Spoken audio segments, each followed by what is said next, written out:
Today I'm going to do over 20,000 damage in the Frontline game mode and really give a great example of why I think some of my S tier tanks are the best in the game. My name's LadPad and welcome to the video.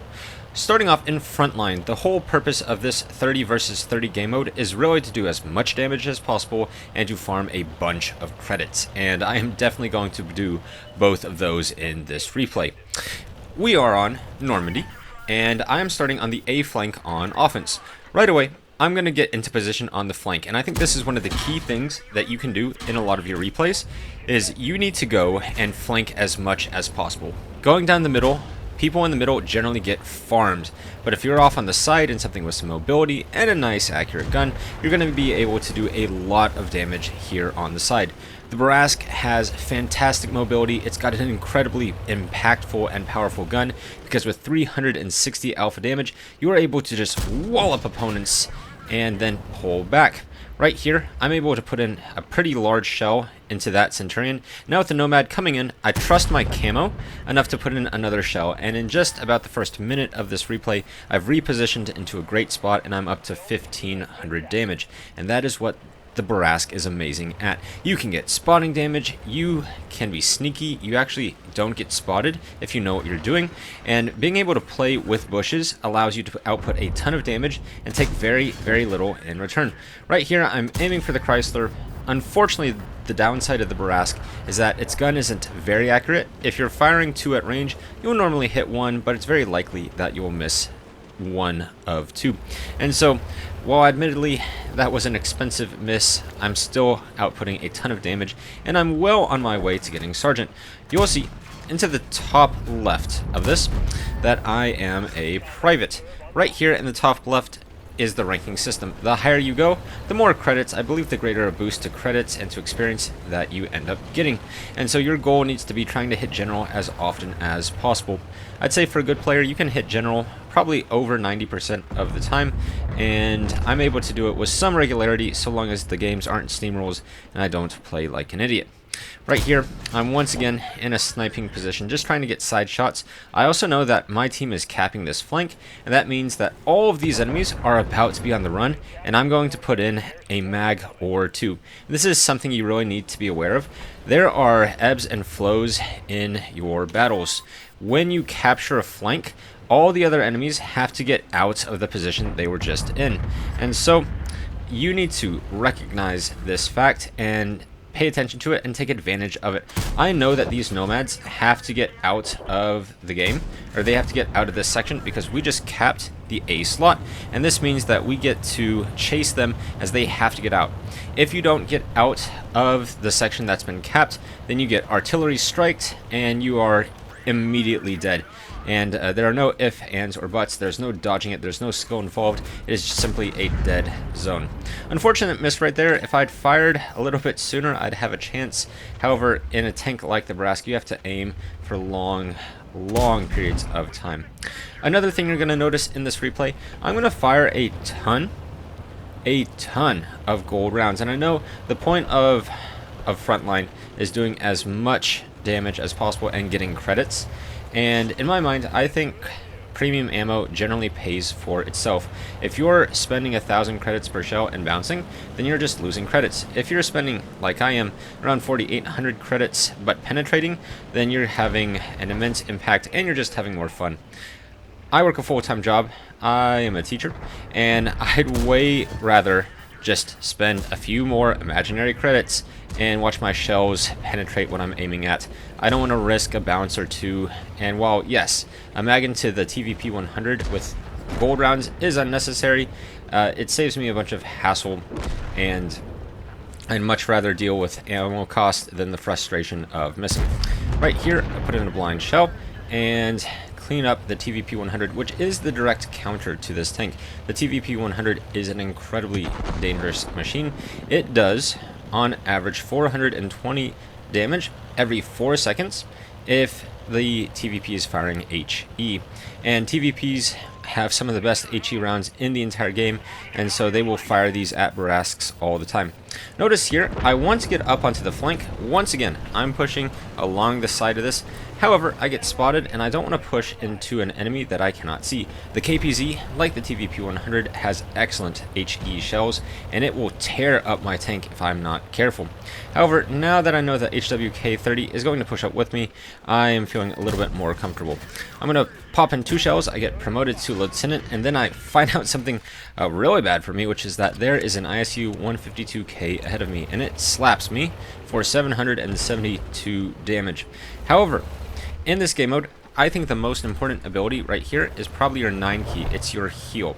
This is called Field Repairs, and it can heal, I believe, up to maybe a little bit past 70% of your health in a single go. And so while I did get slapped for 772, I'm already back to 918 health, and so you absolutely should use that field repair as often as you can. Also notice the Brask I ranked as the best vehicle in Onslaught. In this life we're already up to 5,000 damage and counting because I've hit some line shells, and we're going to see how far this life can extend. I know the ISU was running. Unfortunately, I'm going to run right in front of him and I'm going to get walloped for 896. That is back-to-back high rolls from him, and he nearly puts me out of my Brask. Now I don't have a field repair. The supply depot that could have healed me is on recharge, and I've got 2 lives saved up. If you look in the bottom left, these icons right here tell you how many lives you have, and you get a life about every 4.5 minutes.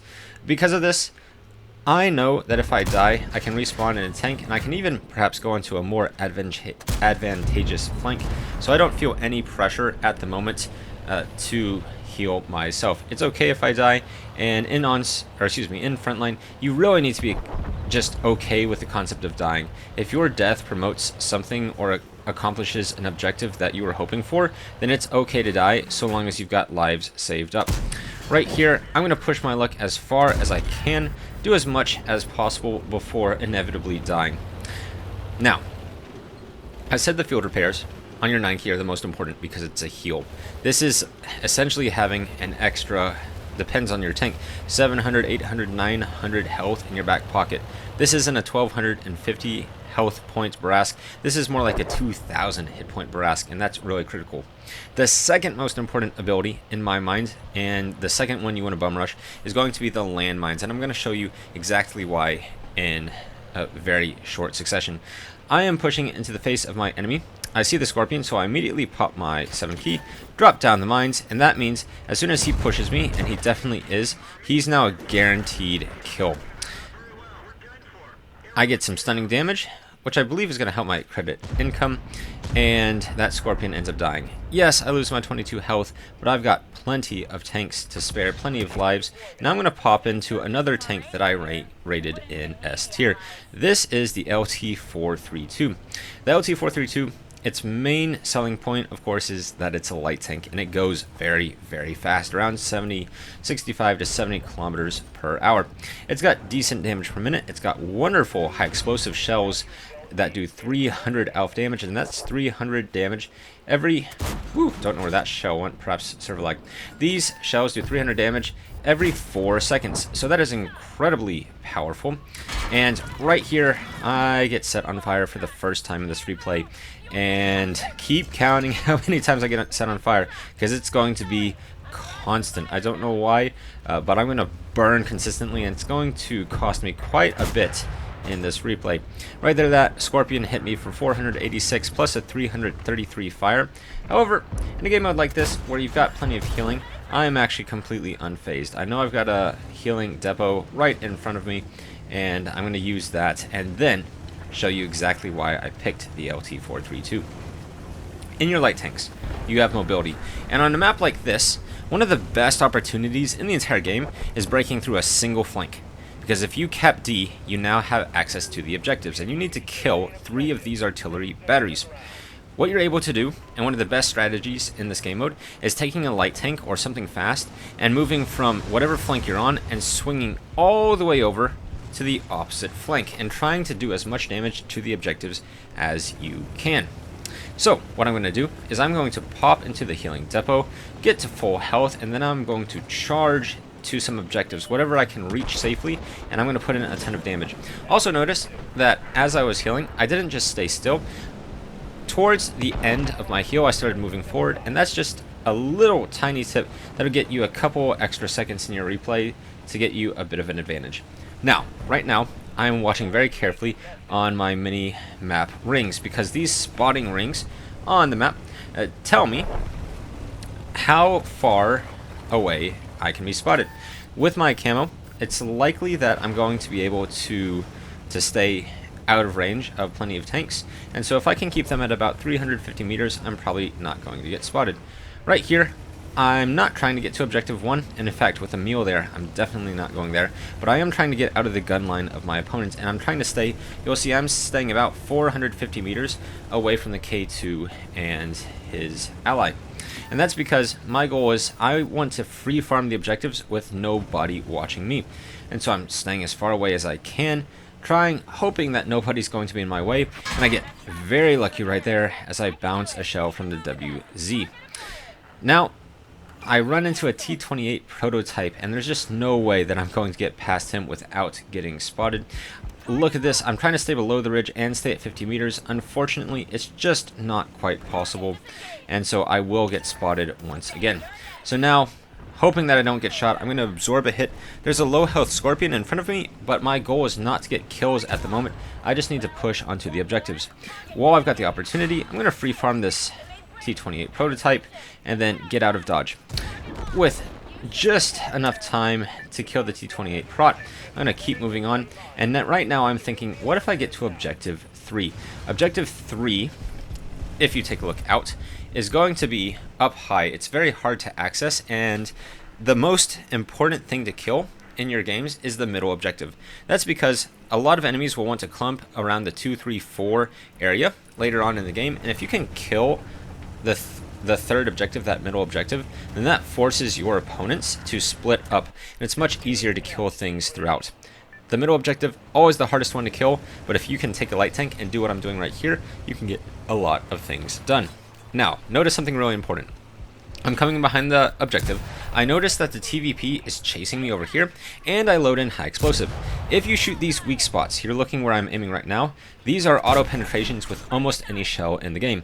And so I'm shooting 300 alpha damage shells into the back of this thing, and my damage per minute is about 4,500 right now. It's like taking a Sturv 103B to the back of an objective and just free farming. I put my landmines right in front of me where I expected the TVP 100 to show up, and now he is completely stuck, and I can continue farming objective 3. Unfortunately, the WZ-132 now chases me, so I decide I've got to kill this TVP while I've got the option, and unfortunately, I get set on fire for the second time. And so right here, the WZ takes up a ton of damage through the landmines. The TVP's a one-shot, but unfortunately, I've lost 5 modules, and I'm still on fire, so my reload is still delayed. I'm backing up, hoping to get some type of kill if I can, and right here, something even worse is going to happen. My gun gets taken out. Freeze right here. Check my RNG. If I was just able to not get set on fire for 387 damage, I could have done so much more. I lost 6 modules just I think from a single shell, 1 or 2 shells from a WZ. I could have killed him very easily. Instead, RNG says no, and this is going to be a very important fact later. I'm trying to dodge, then I realize I'm running into a Scorpion G, and the WZ shuts me down from behind. I get very close to killing the third objective, but it is not to be. Also important to note, right here, objective 3, I wasted the time of about 3 or 4 opponents trying to chase me, and if you're distracting multiple opponents and they're getting nothing else done, it's allowing your allies to cap other objectives much more easily. And so I ended up accomplishing quite a bit in that life, get about 2/3 of the health of objective 3 down, and it could have been the entire objective if RNG just hadn't said no with back-to-back fires, unfortunately. I did end up, if you didn't catch, popping my 9 ability, trying to get a heal on during the fire, but it didn't end up being enough. I'm a major right now, and I'm rolling out in the TVP 100. This is the best tank destroyer for this game mode. It's got great mobility, it's got great damage per minute, and when you're using high explosive against something like a mule, you can absolutely torch your opponents. I'm firing at the mule, make a bit of a mistake, I'm in the open, and I end up firing, and so I'm going to get ripped to shreds by my opponents. And right here, the TVP 100 is also trying to flank me. Unfortunately, that shell misses, but I know that if he looks off, isn't looking at me, I can load high explosive. Now I'm doing 420 alpha damage to his tank. I'm going to keep loading high explosive. Thankfully, a bit of RNG managed to penetrate that one into his lower plate. That's pretty lucky, and I shut him down. However, in this case, I'm expecting the mule to push against me, and so I'm going to pop around this corner, hopefully try to stop him from getting too much free ground, and then I realize a Samua is pushing against me. I have to intuition swap back to AP instead of the HE I had, but I end up falling to the Samua, and well played by him, making an aggressive and unexpected push. However, I still have lives, and I can do a lot more with them, and my Barask is back up. So, my plan is still the same as it originally was. If you could get into this spot right over here, you can actually shoot the one objective without getting shot by your opponents, and that allows you to free farm an entire objective pretty easily. Right here, I'm trying to get a little bit of bleed. Unfortunately, this LT-432 manages to wedge himself exactly in place to defend my opponents, but it's no big deal. Now, I need to flank around this Samua, try to use some bush work so that he can't see me and that I can get a free farm on his side. And I do, I think, get spotted very soon. Actually, I don't. Right here, I decide to place down a tree. This means that he's going to know that I'm here, but he's not going to be able to spot me. I can tell he's pre-aiming. I expect him to blind fire, and I managed to dodge that shell. Now, he's putting in shots. He's an auto-loader, so of course he's going to be stuck on reload relatively soon, and I'm going to keep flanking by. I'm hoping to get some type of kill, to get some unexpected ambush on somebody, and I find the mule, and I see there are some bushes in front of me. This means I can see him, but he can't see me, and with that shell, I managed to get to general. 14,000 damage right now, 1,500 assistance, and the first general in this game, I believe by all accounts. Every time you get a general, you're getting a 1.5% boost to your entire team's crew skills, so it's really helpful in terms of assisting your team to get those boosts, as well it's just helpful for your own wallet. Now this mule foolishly decides to continue pressing his advantage. I still have these tiny bushes giving me a considerable amount of help, so I shut him down pretty easily. Now you'll see that I feint as if I'm pushing back, trying to get the Samua to expect me from the other side of the rock, but I'm going to return right back to where I was in the first place and continue abusing these bushes against my opponents. This Samua 731 health. I'm going to need to high roll, and thankfully I do, and I shut him down, and now I've got a freer push towards the cap. One hint or one tip I can give you is that if you press the tab key like I'm doing now, you can actually see how many people are on your flank. You can see how many allies. I have 5 allies on this flank. You can see how many enemies. There are only 6 enemies on this flank, and that means if I can push forward, I've got a really good opportunity to farm the one line without anybody paying attention to me. Yes, there are 6 tanks, but they're going to be camping. They're unlikely to push aggressively against me, and I have the best 1v1 tool in the game in these mine fields. So right here, they've got 6 tanks. If I can shut down this Panther 2 shortly, then they're only going to have 5, and I'll have an even better opportunity to farm the one objective. Put in a shot, track him, get the tracking damage as he's shut down, and now I know the CS52 Liss is in front of me. I have no desire to take unnecessary damage from him, so I'm going to hang back, wait a moment, and try to help my Scorpions figure out where he is. I'm thinking about using my plane. There's still 20 seconds on that, and so I'm going to do something a little unexpected. I'm trusting in my camo, popping around on the right side where he doesn't expect me, and actually he gets spotted. Right here, I fire early because I want the chance to put in 2 shells. Doing some paltry damage doesn't help me, but killing him is absolutely vital. Unfortunately, the first one misses, but being able to fire out both shells gives me a chance to connect 1 shot into his side. Now, I'm telling my Scorpion to pre-aim there. I'm going to pop... Well, we'll see this in a moment. I'm going to get into the position that I was talking about. This little dip right here allows you to shoot at the side of the objective for completely free. And it's very, very difficult to shoot an opponent when they're in this spot. I use the plane so that my allies can see exactly where this links and where the CS52 lists are going to be, just in case they push aggressively against us. Now, I'm just going to fire on reload and try to kill the one objective. It's at 2,800 hit points, so 4 mags ought to do it.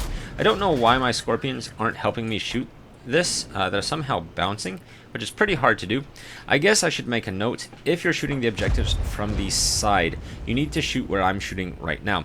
If you aim a little bit higher onto the slanted part, then you're going to bounce. For example, you can see, pausing replay, the Scorpion's shooting right here. You cannot penetrate that reliably, but if you shoot towards the back end, this is significantly weaker than the front is. And so these are almost automatic penetrations when you are firing. So I'm going to continue fully aiming, not going to let RNG try to screw me over, and we put in, once again, another mag. Now, very soon, I'm going to think, with the one cap getting just a little bit more, a little lower, I'm expecting the CS to push me relatively soon, and so I lay down the mines in case he gets any funny ideas. And I'm going to continue firing and putting shells in. I still have my 9 key active, and so if I choose to, I can pop off a heal, and then everything goes wrong. Right here, I get hit by an artillery strike from opponents just trying to defend their cap. Well played to them. And then right here, I get hit. I'm continuing to get hit right here. I should have popped my 9 key to get the health. I'm going to make a mistake. I'm not going to do that. And then a Scorpion gets a high roll, 553. That's a very high roll. So once again, more unlucky RNG. If I had just been able to reload that, I believe I would have killed the #1 objective, and that would have helped significantly. Now instead, I'm going to take a heavy tank and I'm going to go to the opposite flank. Also notice that I damaged the CS52 list as he did push against my allies, and the #1 objective is almost completely dead. Unfortunately, it does not end up falling, and so that's going to be a key blunder in the time to come. We've got just a few minutes left on this replay, and time is ticking down. I know this says 22 minutes. This is actually inaccurate. There is not much time left in this battle. You do get extra time every time you cap objectives, and once you cap all of the objectives, you're actually going to get up to, I believe, an additional 4 minutes, which is very helpful. And it's something to keep in note. If you want extra time to kill the objectives, then you definitely need to cap all of the spots. Right here, this is why I think the TS54 is an excellent choice for Onslaught. You'll remember that I listed the BZ176 as only the generally good tier. I put the TS54 as overpowered, as broken. I put it over the BZ176, and that's because the TS54 can actually shoot at range. Look at these shells I'm putting in. For example, I'm shooting at the Lys, I killed the Lys. I was shooting at the Barask at range, I killed the Barask. This is something the BZ176 couldn't do because it's just not accurate enough. Right here, I'm going to try to put a double in, and I end up doing 554 damage to the CS52 Lys. These are shots the BZ can't take, and because range is so important in a game mode like this, the TS54 really does outclass the BZ in this one specific situation. And because so many maps and so many opportunities in Frontline are actually going to be long range, I think the TS54 just is a better choice. Make a bit of a mistake right there. I doubled the Emil. I would have been much better suited just to put in a single and move on with my life. Instead, I still penetrate just one shot, but it's not going to be enough. Now, I'm pushing against this VK. I get hungry for a double again, realize it's a bad choice, but still bounce my shell. If I would have just shot at his flat unangled side, I definitely would have penetrated. Mistake right there, and hopefully not when I replicate, but right there, he angles again. I should have shot the single once again, and I've now missed about 2 or 3 shells right there. We kill objective 3. Definitely helped by the fact that I put in so much damage earlier, although I think we would have damaged and killed it regardless. And now I get a clean double shot into the side of the VK, and that is a clean 576 damage. Now, unfortunately, I get mined by the Emil. Great play by him. I also get shot in the side, and right here, I'm going to die. I picked the heavy tank because it was going to be better at pushing into position and holding. Unfortunately, the Emil definitely outplays me, and while he is going to die for that, he makes a great play and probably shuts down an aggressive push that would have helped out considerably. Now I'm loading in the TVP 100 once again. I need damage per minute and I need range because I know that I can shoot objective 5 from the sides. Right here I make a bit of a mistake. That shell goes low, unfortunately, and it is going to cost me a kill. I do get the tracking damage, but I don't get the kill, and so I'm still stuck at just 10 kills. However, happy to have that enemy out, and checking on this flank, I can see there's not a ton of enemies on the side, and we've got a ton of allies over here. So we've got to continue pushing forward, trying to kill Objective 5, because I believe there are only around 2 minutes left in this game right now. Objective 4, I can't do anything about that, but if I can push up aggressively to the right here, I can shoot Objective 5. Now, something you should know is if you can get about 300 millimeters of penetration, like the heat shells on the TVP right here, you can actually penetrate the cheeks frontally, or at least frontally to the side, of something like this artillery cannon. And right here, I'm going to make a mistake. I'm getting inspired by my allies, very helpful from them. I decide to shoot down the KV-5 because I'm worried about a gun that's going to pressure me. My thought process was if I can get his gun out of the game, it's going to be easier to farm Objective 5, but I would have been much better served by putting all these shells into the objective instead. Right here, I've bled almost the entire health of the KV-5. In fact, 1, 2, 3, 4, 5, 6, 7. That was 7 shots. That was 1,750 damage I could have put into the objective instead. Now I'm loading heat. I get shot by the brass, so I adjust my angle right here. But if I would have been putting shells into the objective this entire time, then there might have been a different outcome. Now I'm firing on reload into the objective. I'm doing tremendous damage. I'm inspired, so my reload is even better than normal. And just look at this damage rack up. Right away, we're at... and we end up dying. That objective has about 1,800 health remaining. If I would have just fired at the objective from the get-go, I might have been able to kill that thing. Instead, I end up dying, and the game almost being over, ending right here. I do one last trick, and something that you can utilize. If you're grinding XP in some of your tier 8s, if you die and you've got just a few seconds left in the game, just pick it. You're not going to lose anything, and you will gain a little bit of XP just from your rank. And this game ends in defeat. As a recap, I got screwed by RNG, got high rolled by the Scorpion right here, and I made a big blunder by not pressing my 9 key to get the heal. That cost me Objective 1. I could have killed Objective 1, and I didn't. I end up doing a lot of damage. I do get screwed by RNG once again by getting set on fire right here in the LT-432. I do enough damage to where this ends up being killed at the end, but if I would have been able to survive that engagement, I could have put more pressure on some of the other objectives. Finally, on Objective 5, I end up doing about 1,000 or 1,500 damage to the objective. If I would have farmed the objective instead of the KV-5, this could have been a win, because there's about a 40% chance that I would have high rolled enough to kill this objective off and then secure the win. Instead, this is a defeat. I've got 24,000 damage that we can see, 2,700 assistance, and unfortunately the loss. Taking a look at the post-game results, I end up with 778,154 credits, and that's what you can expect in a game like this. You can do just absurd amounts of damage and absurd amounts of credits if you know what you're doing and if you've got the right tank choices. I get 13,000 experience, although that is spread across multiple different tanks, and I'll show you some of what happened. I get 25,000 damage, 11 tanks destroyed, and 2,800 assistance, making this nearly 30,000 damage combined.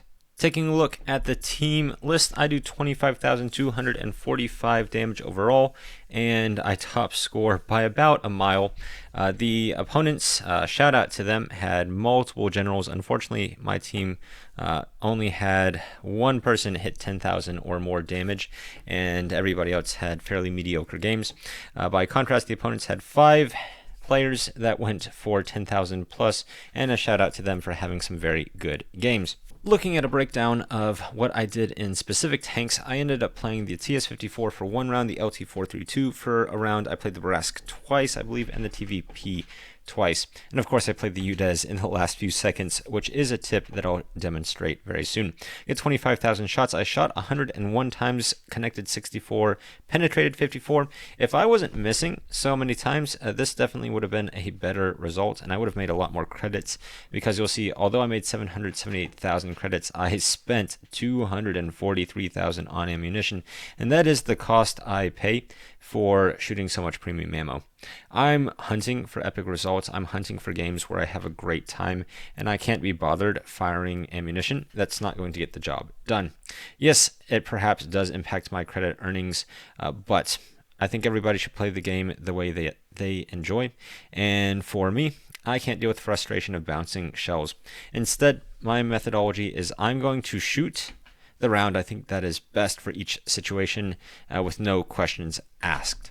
Still, I make a 432,000 credit profit, also 77,000 going to stock reserves, meaning I made about 500,000 credit profit in a single game in just about 20 or so minutes.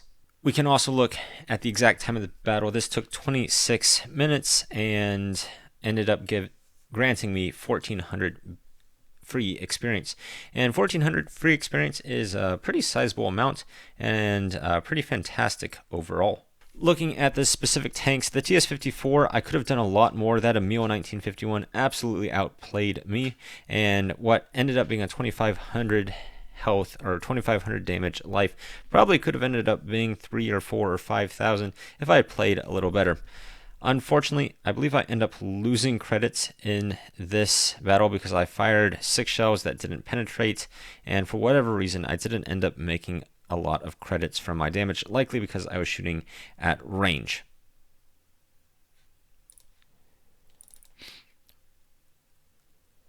By contrast, in my LT-432, I don't think I fired any premium ammunition whatsoever because the APCR shells are fantastic on this tank, and the HE shells, when you're able to penetrate them, are just phenomenal. And so with this tank, instead of losing credits, I make 169,000 credits profit just from a single life. I did 5,300 damage, and 2,300 of that was to the objectives. And this could have been so much better if my RNG hadn't just walloped me, setting me on fire. Honestly, the worst thing about that fire wasn't even the fact that I lost 300, 400 health from it. The most tragic part of that combat was that because I was on fire, my reload was just demolished and my modules got further injured, giving me, instead of a 4-second reload, maybe around an 8 or 9-second reload.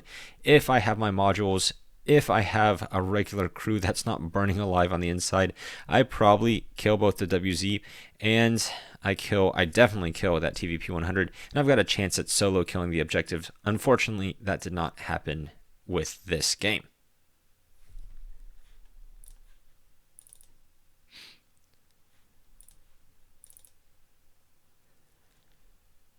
The real hero of this game was the Brask for me. I said that it was S tier, and it absolutely performed in this replay.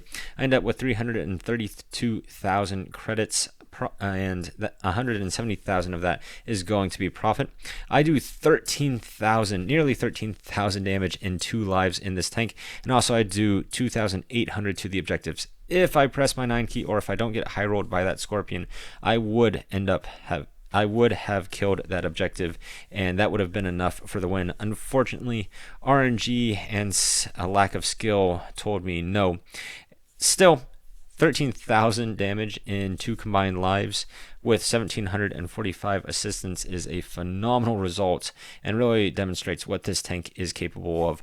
Mobility, burst damage, and camo is just a deadly combination, and this tank is so good. I can't recommend it enough, and if you had to buy a single tank in this game, it should be the Brask. We will take a look at the TVP. Not my best round in this tank by far. I've got a few scenarios that I might upload as shorts later where the TVP just shreds its opponents. Still, this has a great result, 4,400 damage, and 1,500 of that was to objectives.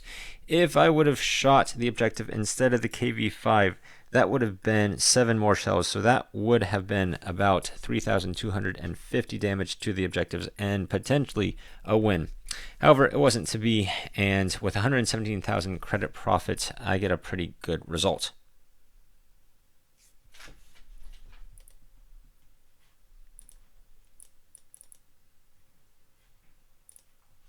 And lastly, I did say that I would mention the UDES, and this is one of my key hints for those of you who are hoping to get just a little bit more out of your experience. I played the UDES for approximately 4 seconds and did absolutely nothing with it because I died and had just enough time to spawn in a tank. However, just by spawning, you get what's called a rank bonus, a flat base experience that gets added to your tank. And so with 350 of that coming from that, 155 randomly coming from the battle, and with 78 coming from my personal reserves, for doing absolutely nothing in the UDES, I end up with 543 experience. This isn't a game-changing tip by any stretch of the imagination, but it does allow you to do just a little bit more and maximize your profitability of this game mode just a touch better, and it's absolutely worth doing if you have the opportunity. In conclusion, really phenomenal game, 25,000 damage. It's not quite my record, but it's pretty darn close to it. And I wanted to show exactly how I'm able to do so much in the frontline game mode. My best tips are going to be try to get into the back line of your opponents and flank as much as possible. Play the right tanks, play medium tanks, play things with mobility, snipe at range, and you can get a lot done, and you'll have a lot of fun in the midst of it. Keep fighting, keep having fun, and above all, in a game mode like this, don't get too stressed out. It's a casual game mode. We're not tracking stats, and really it's all for the fun of it and making a little bit of credits in the meantime. With all that said, I hope you're having a great day. I'm Lad, and I'm out.